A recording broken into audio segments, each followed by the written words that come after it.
Kooti egobye Mabirizi abadde ayagala kuttukiza musango ku Bobi Wine. Kooti munnange n'emugamba totuzza mu byayita.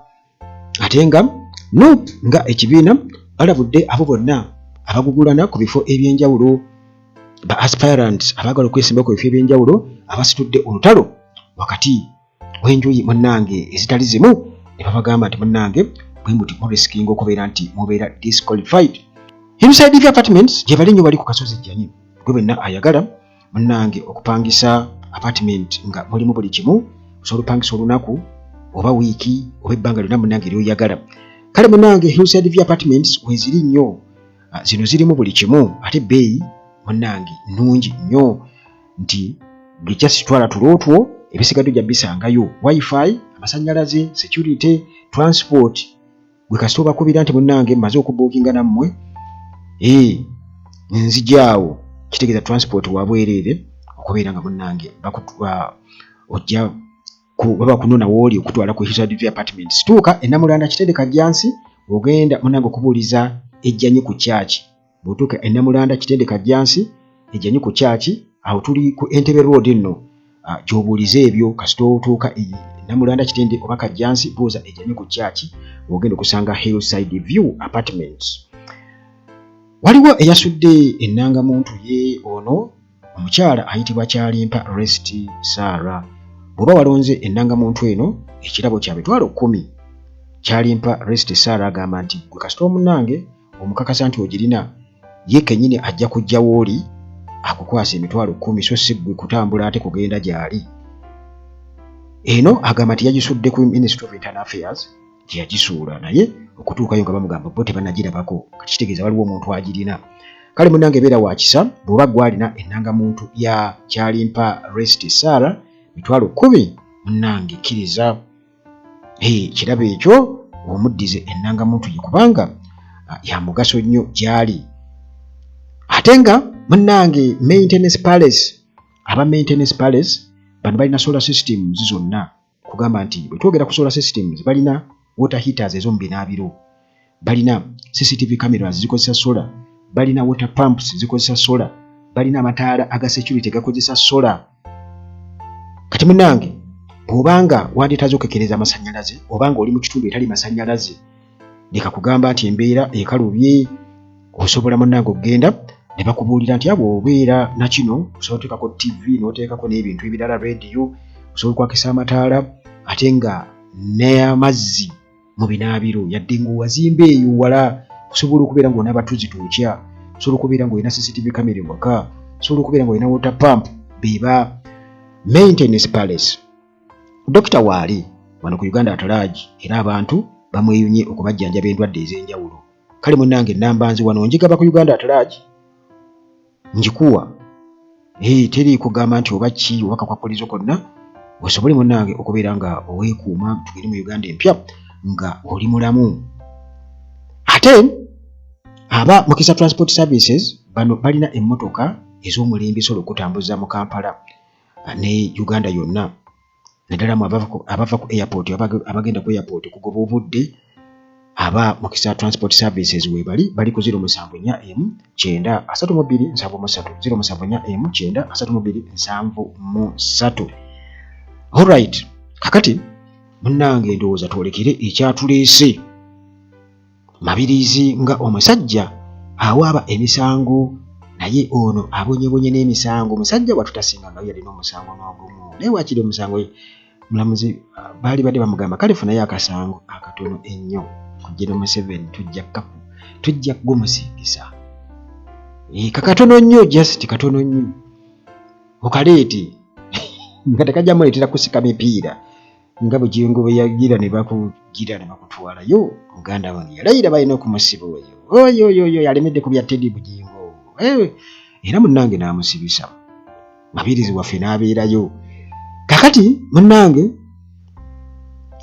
kooti egobye omusango gwa Mabirizi ku Bobi Wine. Mabirizi ono yali yawaaba, jjukira nti ono omusango ayagala guzza bujja, kooti yali yagugoba dda, kati yali yawaaba Tikyagulanyi. nti yaregisteringa oba yawandiisa ekibiina ekya National Unity Platform nga yeefudde kyatali, era bw'atyo n'afayiringa private prosecution eri kooti eya LDC n'ateekayo omusango ye ng'omuntu one man's army. Kakati munnange High Court wano mu Kampala bw'etyo yalabise nga yabigobye application y'amabirizi okubeera nga reinstatinga a private prosecution case against National Unity Platform NUP leader Robert Kyagulanyi Ssentamu Bobi Wine. Bamugamba tetugenda munnange kubeera nga tubikkiriza.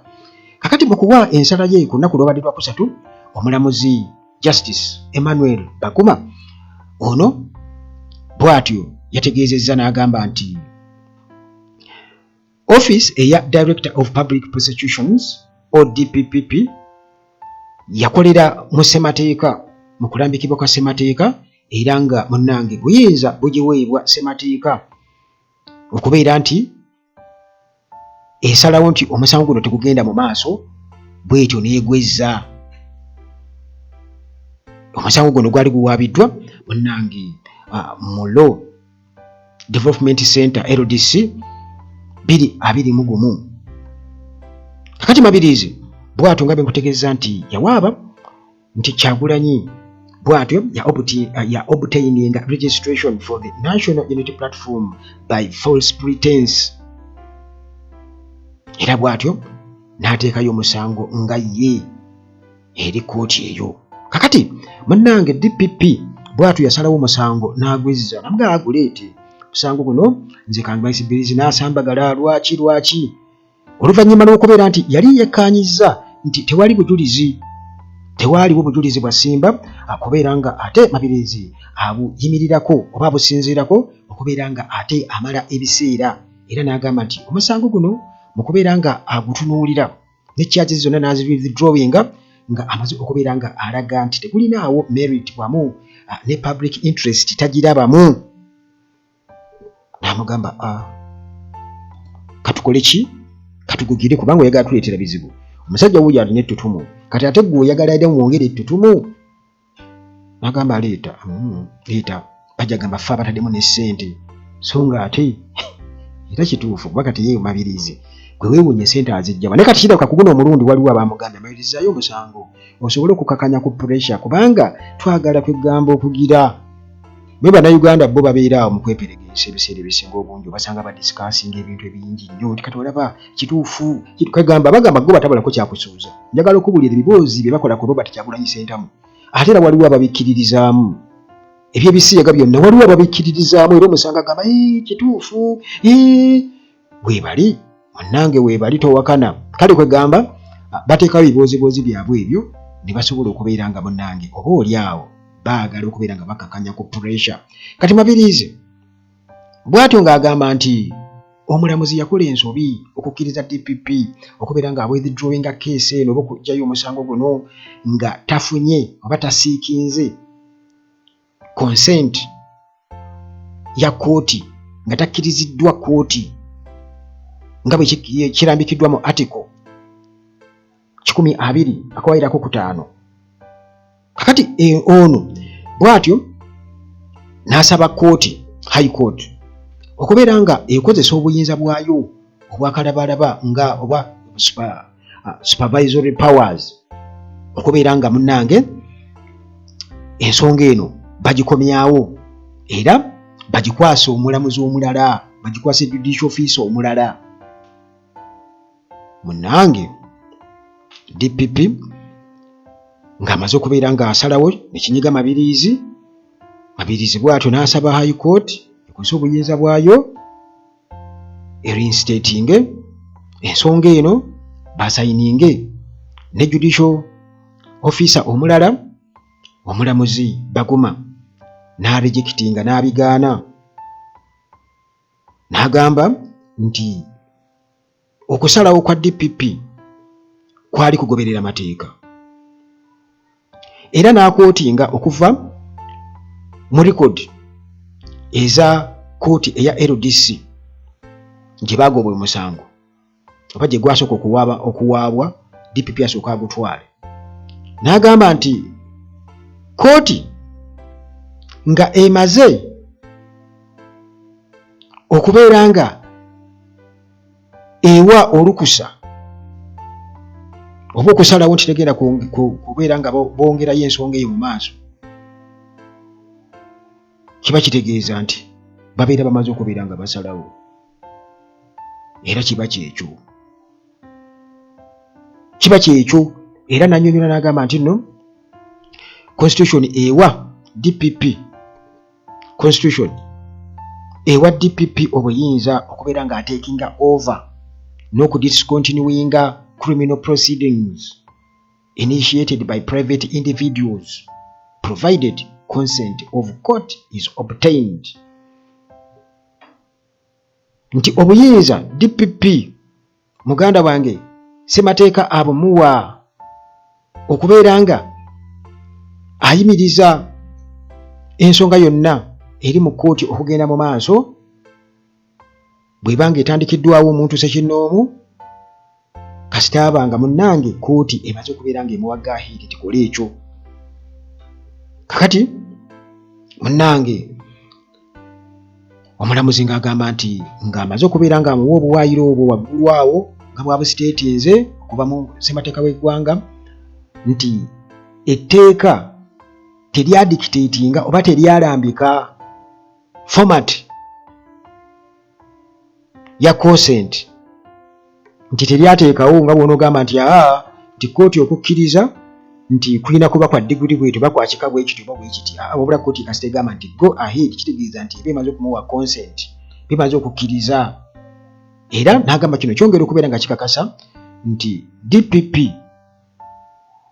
okubeera nga munnange awaddeyo DPP okuwaayo obuwi okusaba kwe oba ensonga ye butya eri kkooti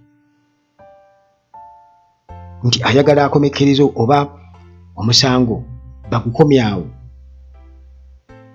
N'agamba nti mu butuufu bwakyo kitegeeza nti DPP abeera amaze okusiikinga konsenti ya kkooti. Kati kkooti bw'emukkiriza kiba kitegeeza nti amawunti eyo constitution gyetalambika nti erina kuba bwetyo oba obungi bw'okukkiriza bwa green light, kakati kiba kitegeeza nti munnange kkooti mu bungi obwo obw'okukkiriza kiba kitegeeza nti abeera amaze okubeera nga DPP afuna green light. Bonna bwe beemuwadde obungi mabirizi obuuli awo bwagezako gamba nti tebaamuwa bungi bwa kukkiriza bumala. Kakati omulamuzi Baguma era n'ayongera okubeera ng'akinogaanya nti DPP nga ye ali independent era amateeka gamuprotectinga, era wano naawe ekyokulabirako ku misango egyali gibaddewo Tirifunza versus Attorney General 1997, Professor Gilbert Bukinya versus Attorney General 2011. Era n'agamba nti kiyinza kuba kya nnaku nnyo applicant ye Mabirizi okulowooza nti nno kkooti eno eyinza oba erina okuyingirira okusalawo kwa DPP, okwekenneenya kwa DPP kwange ye bw'aba alabye, neeragira nti omusango gusigale mu kkooti nga already bo bamaze okukikakasa nti tewaliwo supporting evidence, tewaliwo bujulizi bulaga ku nsonga eyo. Era n'agamba nti omulimu gwa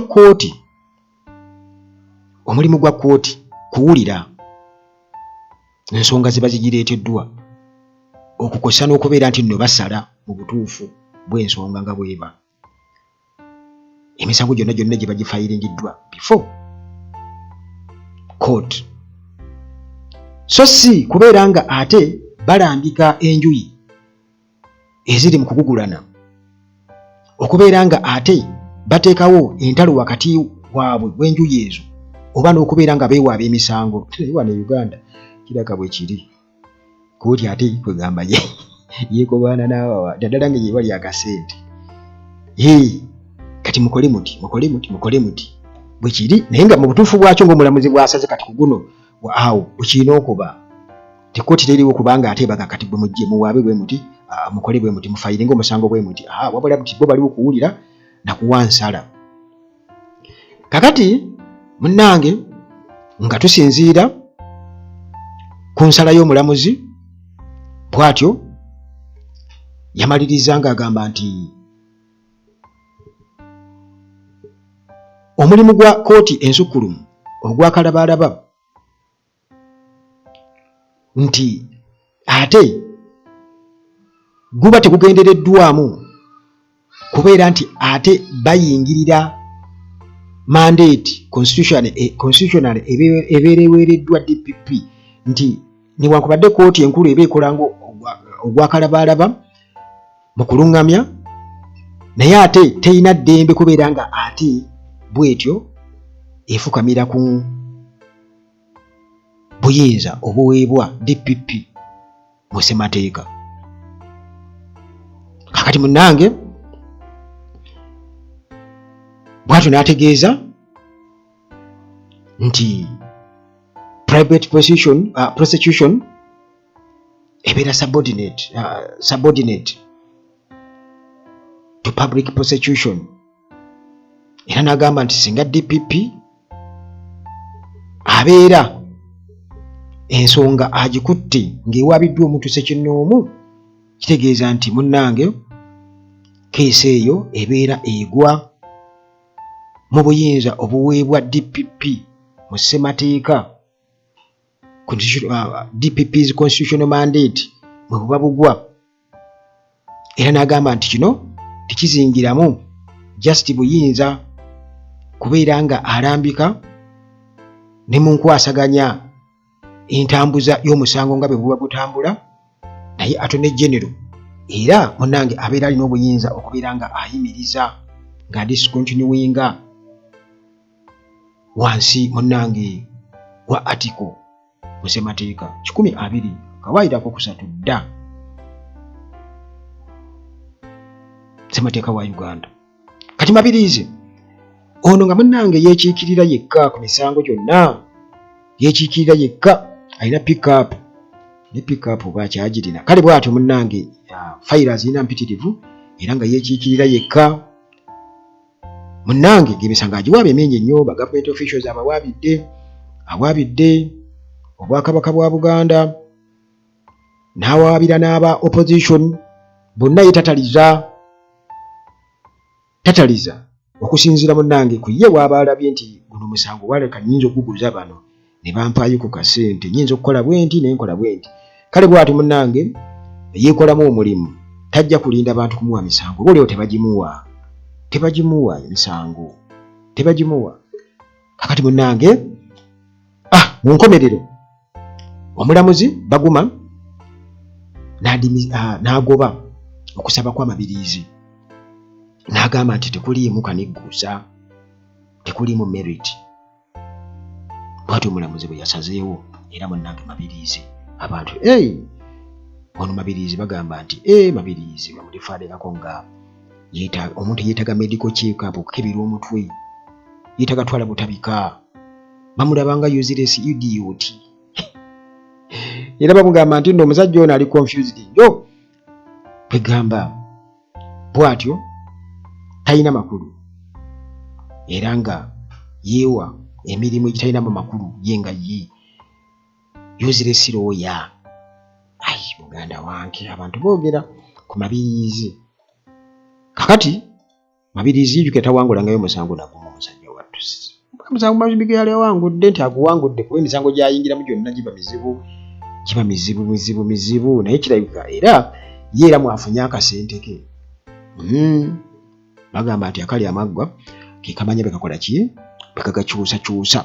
Kakati munnange tugendako mu kibiina ekya NUP bwe batyo obukulembeze bwayo bumaze okubeera nga bulabula abo bonna abeesimbyewo abaagala okubeera nga ekibiina kye bawa bendera okuyisibwa ku bifo ebyenjawulo abavuganya. Kati bagamba nti bano beegumbulidde okubeera nti ate bateekawo entalo ku social media ne wala yonna ekireese okwawulayawula mu bantu n'okubeera nti ate kisiiga ekifaananyi ekibi eri ekibiina. Kakati munnange deputy president owa Buganda Muhanga Kivumbi bw'atyo yakakasizza n'alabula Kampala Women MP aspirant n'oyo abaddeko bonna ba aspirant kati kuba baagala babawe kaadi babawe bendera. Kakati olutalo luli wakati wa Zahara Ruyirika ne Shamim Malende. Zahara Ruyirika speaker wali ku KCCA ne Shamim Malende. Side ya Zahara Ruyirika egamba nti Malende takiikidde bantu ba Kampala Central kimala kubanga ebbanga lyonna alimaze mu lwadde, bagamba mbu yeerwaza n'ebirala. Kakati enjuyi ezo ezirabika nti munnange tezikwatagana buli lumu lwetwo lwogerero ne waliwo ebisongovu. Kakati obukulembeze obwa Nuupu bumaze okubeera nga bukakasa nti tekigenda kubeera nga kikoma kwabo bokka, wabula kiri extended n'okwabo abalala bonna abataddewo entalo wakati waabwe nga baagala okubeera nga baweebwa bendera ya Nuupu. Ne bagamba tebagenda kuttira muntu n'omu ku liiso, bwe batyo bajja kuba disqualifyinga. Kale munnange bwentyo sigenda kusukkawo awo, tusinkana ate mu mboozi zaffe eziddako wano ku Uganda At Large nga bulijjo akuume.